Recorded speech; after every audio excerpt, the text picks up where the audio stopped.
Hey guys, so today I'm going to be talking about The Boys, Season 5, Episode 6. Sorry, it's been a few weeks. It's just been a crazy month for me. I graduated college.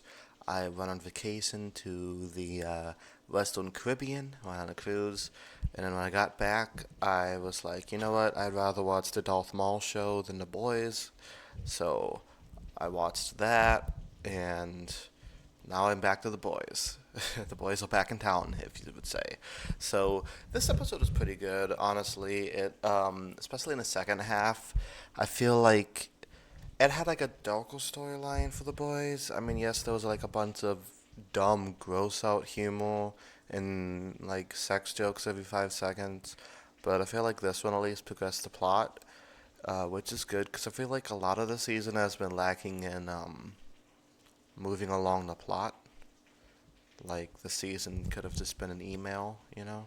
Homelander doesn't show up until like the second half of the episode, but when he does show up, he's very terrifying and intense. Anthony gives such a great performance. Anthony Starr, I believe his name is. Kind of getting the feeling like, okay, they're finally starting to wrap this up. Because it doesn't really feel like a final season until now, but it was pretty good.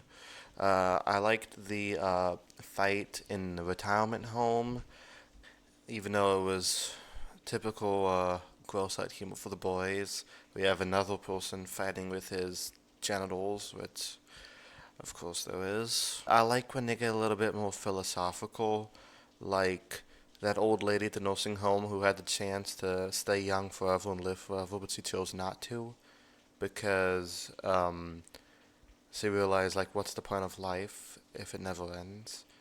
I believe she said something like we enjoy summer because we know winter is coming. That's a great line from a show like The Boys. Right now, our heroes are becoming more desperate to stop Homelander from getting the vaccine that makes him immortal. Um, and it just kind of, I don't know, that big like confrontation at the end of the episode is very good between that guy who took the immortality drug and kind of regrets it because he didn't get to grow old with the love of his life, and Soldier Boy takes it. And I don't know how I feel about Soldier Boy this season. He's kind of all over the place. Like he just keeps flipping back and forth. So he decides, actually, I do want Homelander to live forever now because it's what his old Nazi girlfriend would have wanted. Which is like, okay, I mean, I don't know. I feel like he'd never really had these strong feelings for Stormfront before this. So a lot of it seems to come out of nowhere. Um, and yeah, I don't know. Sister Sage's experiment kind of blew up in her face. You know, she thought people were so predictable, but turns out they're not. They like to subvert audiences' expectations, just like Benioff and Rice did. Um, yeah, I don't know. I don't know how I feel about that. Sometimes, I don't know, sometimes the show's a little inconsistent.